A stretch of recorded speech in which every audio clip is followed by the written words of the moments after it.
In modern thought, science is considered to be the unassailable fount of truth.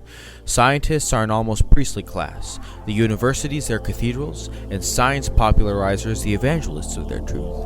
But is science really the measuring stick of all truth? What are the limits of the scientific method? These questions and more will be explored in this video.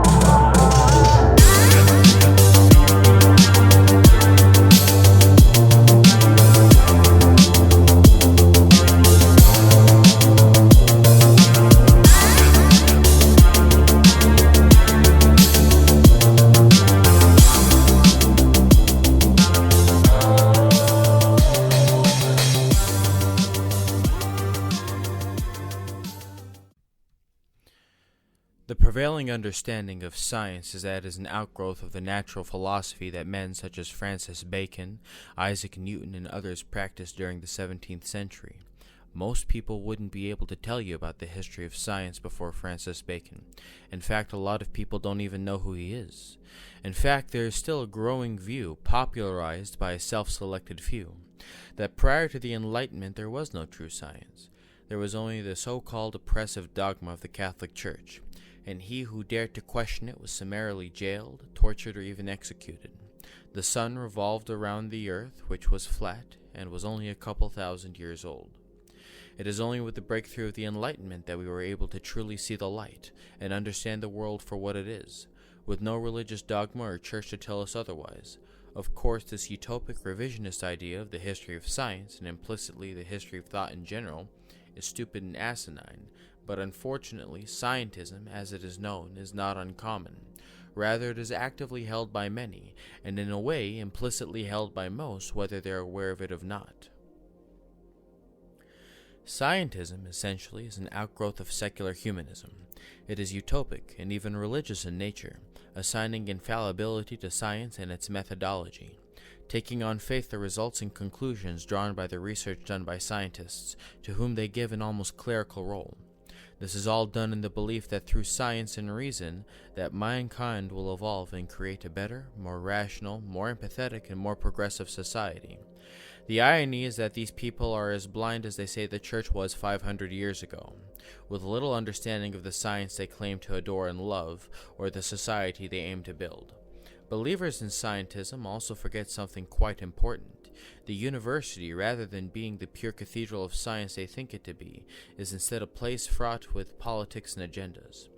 One simply cannot engage in pure scientific endeavors. The research being done is usually put under severe time crunches, with researchers expected to produce results within a year of beginning their work, or risk losing their grant money. There has also been a serious replication crisis. Simply put, a great deal of the studies being published into scientific journals cannot be replicated. Half of the psychological studies being done cannot be replicated. And in self-reporting polls, researchers in the hard sciences complain that between 50 to 80% of the time, they cannot reproduce or replicate their own experiments or the experiments of others. This is a serious problem, because it casts doubt on and smears the credibility of a whole host of research that has been done over the past 2 or more decades.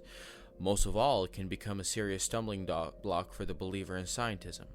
If science currently is unable to replicate its results, then its ability to be a yardstick of truth is seriously compromised. This goes into the heart of the current paradigm of the modern understanding of knowledge, truth, and progress. The utopian view of the believer in scientism is fundamentally humanist in nature. He believes that eventually man will evolve towards a better society, one governed by logic, reason, and science. But he can't achieve this. Why? Because the humanist misuses the tool which researchers use to do science, the scientific method. But what is the scientific method? The scientific method is quite simple in nature. A scientist will notice certain observable phenomenon, propose a hypothesis as to explain the phenomenon, conduct an experiment or series of experiments, record all relevant data and observations, and reach a conclusion. This is easy enough, and when done properly, allows scientists to solve practical problems and explain phenomena as they have been observed to occur. But in places such as sociology, theoretical physics, evolutionary biology, and even astrophysics, the scientific method runs into problems. This kind of work cannot be replicated or observed firsthand, and therefore doesn't fall under the criteria of the scientific method. Take, for example, paleontology. Dinosaurs have been extinct for 65 million years, but how can we truly understand how they lived, how they interacted with each other, or even how their bodies functioned? What little we understand comes from what few fossils we have been able to unearth, and what we know is very speculative.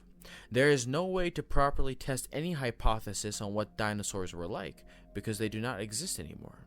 Or take astrophysics as another example. The Andromeda Galaxy is 2.5 million light years away from Earth. This means it takes light 2.5 million years from the Andromeda Galaxy to reach us, which means that we are seeing the galaxy as it was 2.5 million years ago. What we observe in the farthest reaches of the galaxy is likely not what it seems. So then, what is the real history of science? How does science change, and how do what scientists know change?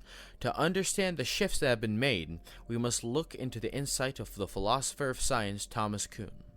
Kuhn wrote The Structures of Scientific Revolutions, in which he dismissed the escalator conception of knowledge, that as we accumulate more knowledge, we go higher up on the escalator and come closer to knowing the full truth. Rather, Kuhn understood that science had a more tumultuous nature, in which science goes through periods of intellectual revolution, where the status quo of what was understood and believed is usurped by a new paradigm of scientific thought. It begins with the discovery of anomalies that cannot be explained by the current scientific paradigm, which leads to a questioning of the current paradigm and eventual revolution against it.